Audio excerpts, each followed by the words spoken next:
Hello everyone, this is your educator Diksha and I welcome you all to the crash biology. तो आज हम lecture में continue करने वाले हैं बीएससी फर्स्ट सेमेस्टर की जो यूनिट सेकंड हमने स्टार्ट कर दी थी, उसका नेक्स्ट लेक्चर है स्ट्रक्चर ऑफ अ बैक्टीरिया। तो इससे पहले वाली जो लेक्चर था उसमें हमने देखा था कि जो सेल का स्ट्रक्चर था, यूकैरियोटिक और प्रोकैरियोटिक सेल स्ट्रक्चर, वो हमने एक ओवरव्यू ले लिया था और हमें उनमें डिफरेंस भी समझ आ गया था। तो हमने उसमें एक बेसिक ओवरव्यू देख लिया था जिसमें भी हमने बैक्टीरिया को ही डिस्कस किया था, क्योंकि प्रोकैरियोट्स में बैक्टीरिया आता है तो हमने बैक्टीरिया को डिस्कस किया था वहाँ पे। लेकिन वहाँ पे हमने ब्रीफ में डिस्कस किया था। यहाँ पे इस लेक्चर में हम डिटेल में डिस्कस करेंगे हर एक पार्ट बैक्टीरिया का, उसके स्ट्रक्चर में, और उनका फंक्शन भी जानेंगे। तो आज हम स्ट्रक्चर ऑफ अ बैक्टीरिया एक डिटेल में कवर करेंगे लेक्चर में। तो सबसे पहले हम इसका डायग्राम देख लेते हैं। तो डायग्राम में हमने देखा था कैप्सूल है सबसे पहले, फिर cell wall, then plasma membrane, inclusion, mesosome, plasmid, ये न्यूक्लियोइड रीजन है, साइटोप्लाज्म है, राइबोसोम्स है, पिलाई, फिम्बरी और फ्लैजेला। तो ये हो गया हमारा क्या, बैक्टीरियल सेल स्ट्रक्चर। ये आप देख सकते हैं, इसमें बैक्टीरियल सेल स्ट्रक्चर है ये। तो अब हम देखेंगे cell organization. Structures often observed in bacterial cells are summarized below. तो जो भी स्ट्रक्चर हम देखेंगे, डिस्कस करेंगे, वो यहाँ पे समराइज्ड है।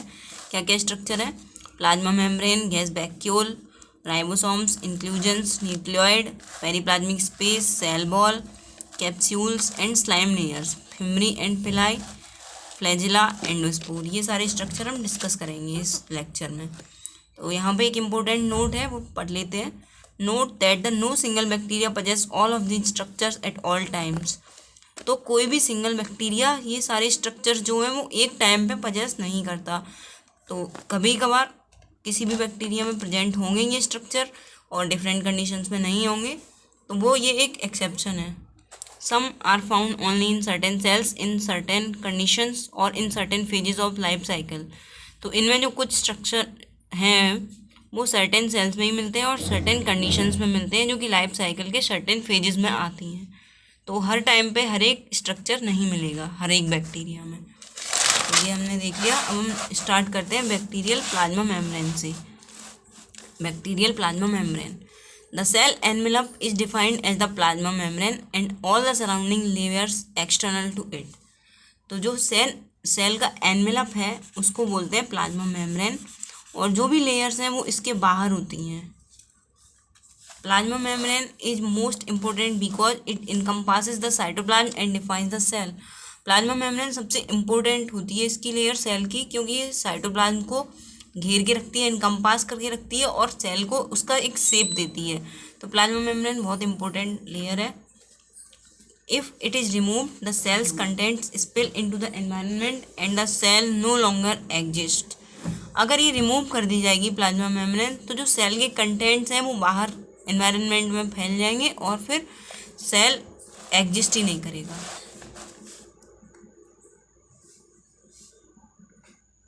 तो प्लाज्मा मेम्ब्रेन का स्ट्रक्चर है, उसका एक मॉडल दिया गया, उसके टाइम टू टाइम कई मॉडल दिए गए। तो यहाँ पे हम स्पेसिफिकली मॉडल्स नहीं पढ़ रहे हैं, तो इसीलिए हम थोड़ा ब्रीफ में ही देख लेते हैं। फ्लूइड मोज़ेक मॉडल, इसके अलावा और भी मॉडल्स हैं, इसमें हम फ्लूइड मोज़ेक मॉडल देखेंगे मेम्ब्रेन स्ट्रक्चर का।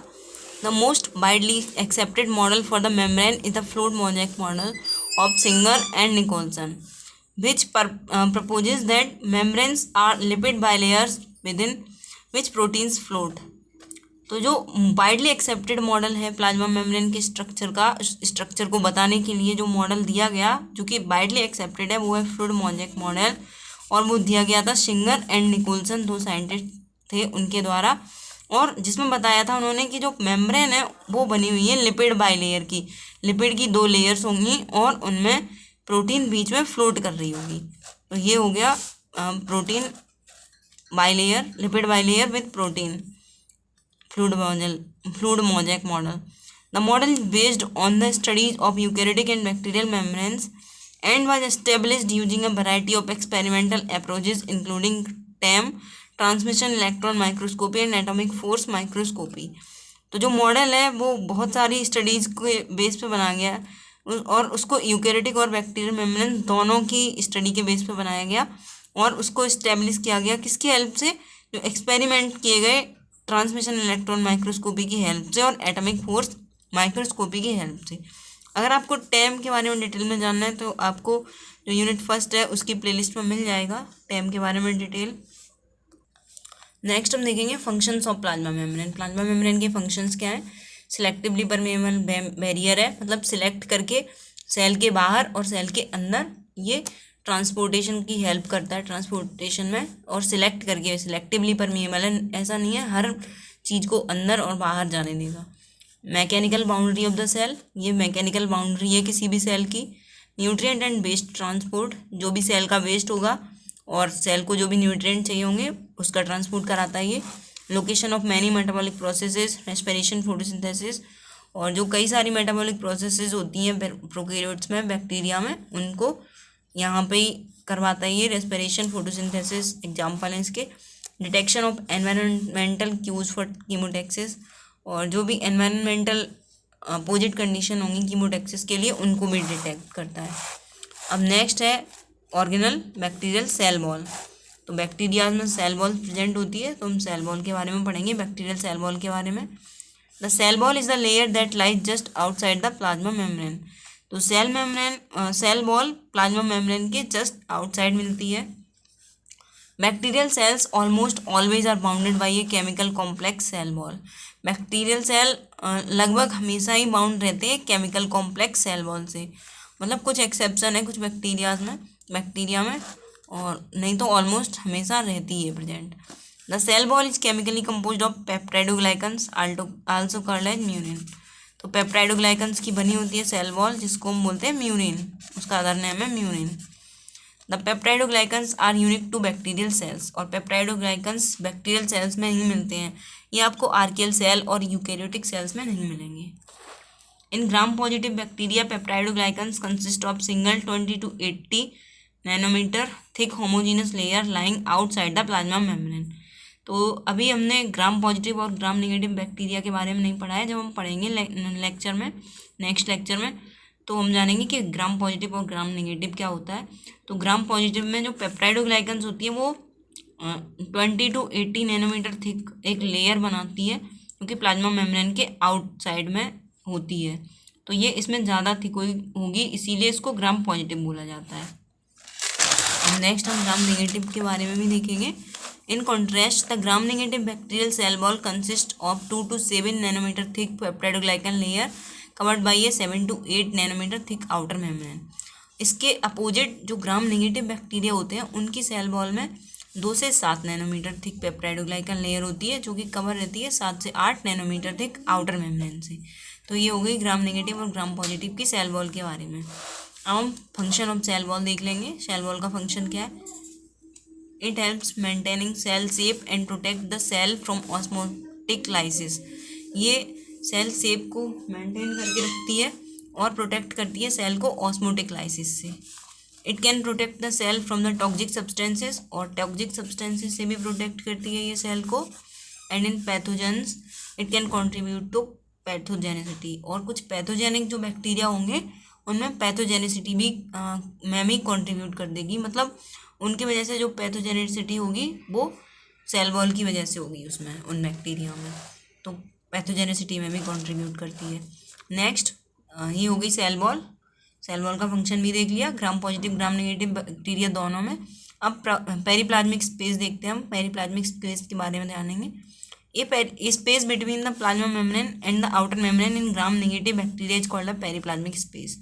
तो हमने अभी पढ़ा था कि ग्राम नेगेटिव बैक्टीरिया में ही एक मेम्ब्रेन होती है जिसको हम आउटर मेम्ब्रेन बोलते हैं। तो एक आउटर मेम्ब्रेन और प्लाज्मा मेम्ब्रेन के बीच में एक स्पेस होता है, उसको बोलते हैं हम आउटर मेम्ब्रेन। उसी में उस आउटर मेम्ब्रेन और प्लाज्मा मेम्ब्रेन के बीच के स्पेस को बोलेंगे पेरीप्लाज्मिक स्पेस, और वो किस में प्रेजेंट होगा स्पेसिफिकली? ग्राम नेगेटिव बैक्टीरिया में। The substance present in the periplasmic space is the periplasm. तो जो उस पेरीप्लाज्मिक स्पेस में जो सब्सटेंस प्रेजेंट होगा उसको बोलेंगे periplasm. A similar but thinner periplasmic space is found between the plasma membrane and the cell wall in gram positive bacteria. इसी तरह का एक पेरीप्लाज्मिक स्पेस मिलता तो है हमें ग्राम पॉजिटिव बैक्टीरिया में, लेकिन वो थिन होता है बहुत। तो हम थोड़ा डायग्राम के थ्रू देख लेते हैं। ये है आउटर मेम्ब्रेन और ये है सेल वॉल, इसके अंदर प्लाज्मा मेम्ब्रेन। फिर ये जो स्पेस है बीच में, इसको बोलेंगे हम पेरीप्लाज्मिक स्पेस। तो समझ में आ गया होगा पेरीप्लाज्मिक स्पेस किसे बोलते हैं। और ये हो गया पेरीप्लाज्मिक स्पेस। अब next capsule, capsule and slime layer के बारे में जानेंगे। कैप्सूल्स सबसे पहले देखते हैं। Capsules are layers that are well organized and not easily washed off. तो कैप्सूल वो लेयर्स हैं जो कि वेल ऑर्गेनाइज्ड होते हैं और वो इजीली बॉस्ड ऑफ नहीं होते हैं, मतलब हम उन पे जैसे कोई केमिकल का यूज करें तो वो निकलेंगे नहीं आसानी से। They are most often composed of polysaccharides but some are constructed of other materials. ये मोस्टली किसके बने होते हैं, पॉलीसेक्राइड्स के बने होते हैं, लेकिन कुछ अदर मटेरियल्स के भी हमें मिल सकते हैं डिफरेंट स्पीसीज में, डिफरेंट बैक्टीरिया में। अब फंक्शन देख लेंगे कैप्सूल का। They help pathogenic bacteria resist phagocytosis by host phagocytes. जो फैगोसाइट्स होते हैं उनकी वजह से जो बैक्टीरिया डिस्ट्रॉय हो जाते हैं, डाइजेस्ट हो जाते हैं, उनको हेल्प करते हैं ये फैगोसाइटोसिस रोकने में बैक्टीरिया की।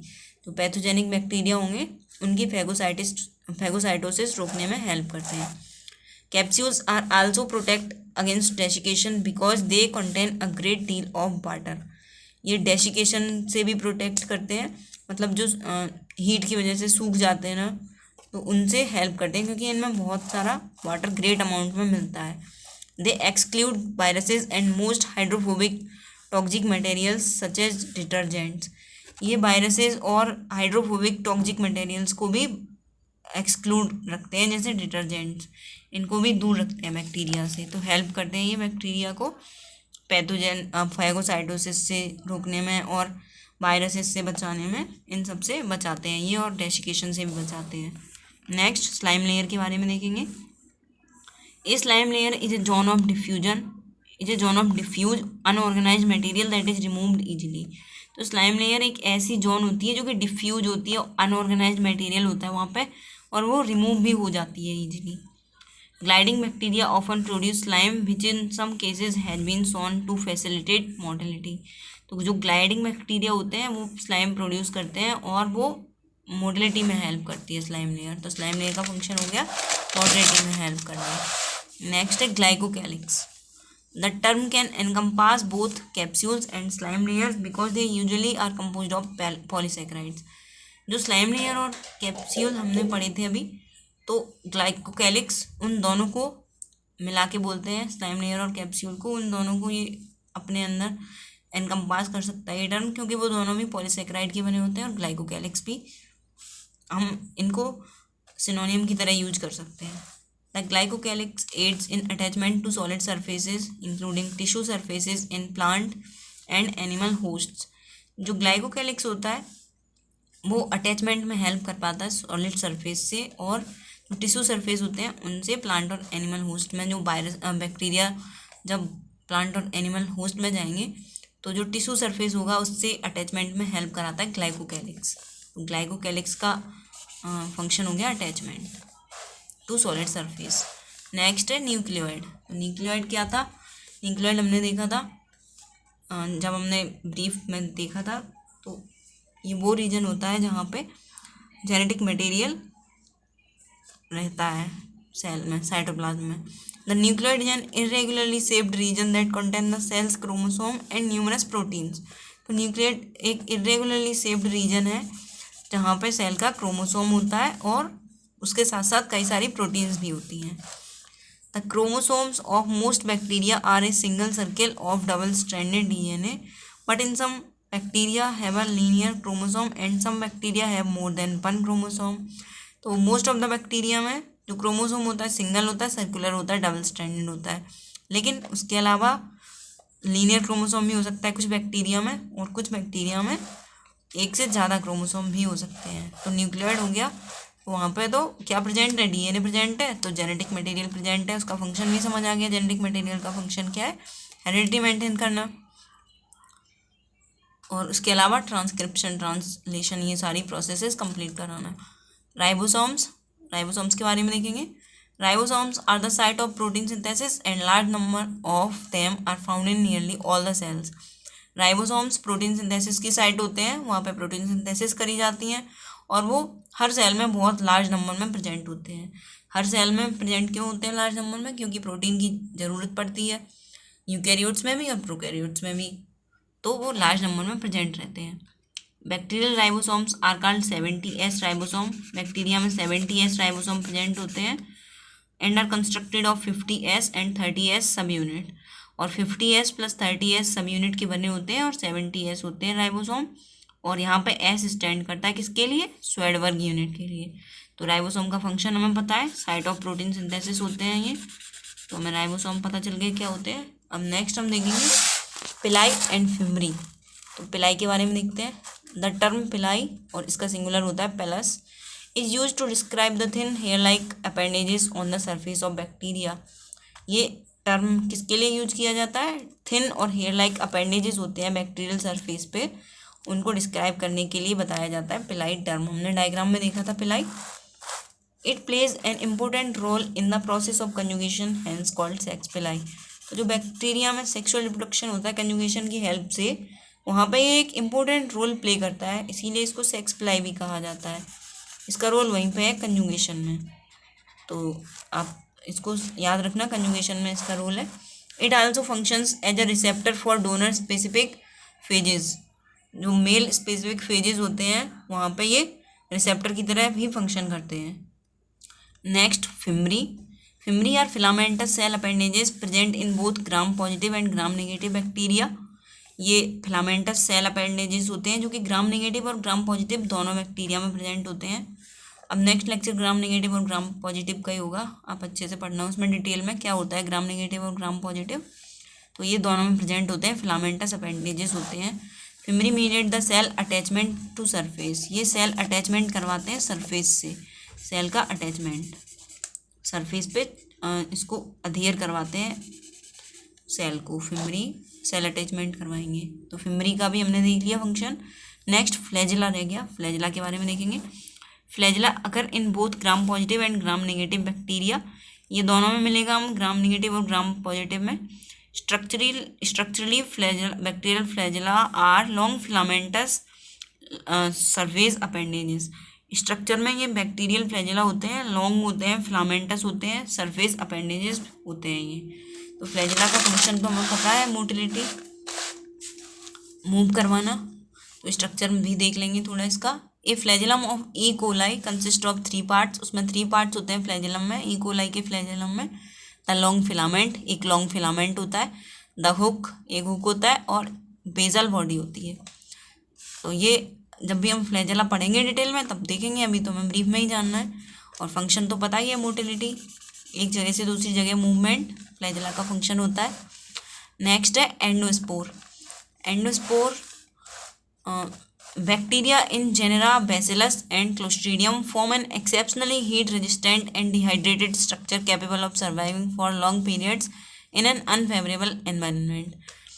जो जेनेरा है बैसिलस और क्लोस्ट्रीडियम, उनमें बैक्टीरिया एक हीट रेजिस्टेंट और डिहाइड्रेटेड स्ट्रक्चर फॉर्म करते हैं जो कि लॉन्ग पीरियड में सर्वाइव करने के लिए कैपेबल होता है, उसमें कैपेबिलिटी होती है, वो लंबे समय तक सर्वाइव कर सकता है। कैसी कंडीशन में?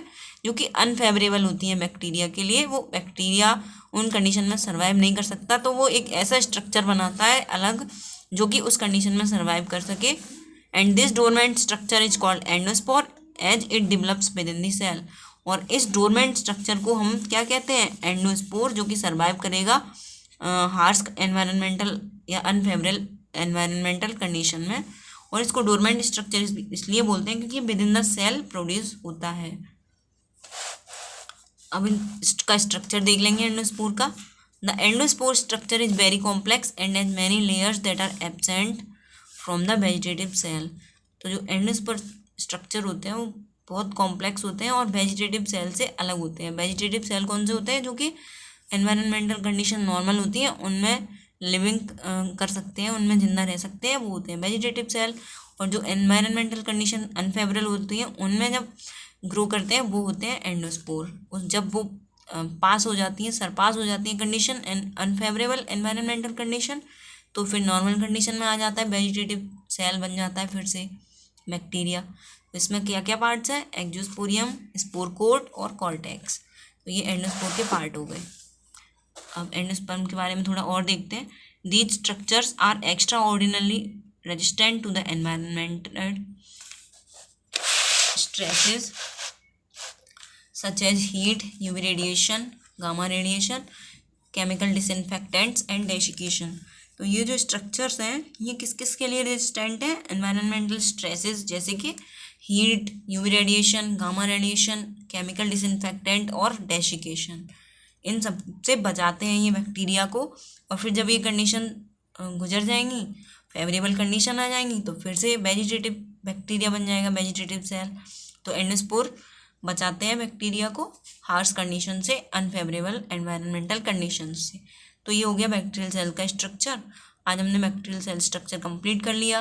नेक्स्ट लेक्चर में हम देखेंगे ग्राम पॉजिटिव और ग्राम नेगेटिव बैक्टीरिया। तो ये लेक्चर हमारा कंप्लीट होता है। अगर आपको लेक्चर पसंद आया हो तो लाइक करना, और चैनल पर नए तो सब्सक्राइब कर देना, और ज़्यादा से ज़्यादा शेयर करना प्लीज़, क्योंकि ये नोट्स बनाने में बहुत टाइम लगता है। प्रीसाइज नोट्स मैंने आपके लिए बनाए हैं, तो ज़्यादा से ज़्यादा शेयर करो इनको। कमेंट करके ज़रूर बताना कैसा लगा लेक्चर। Thanks for watching.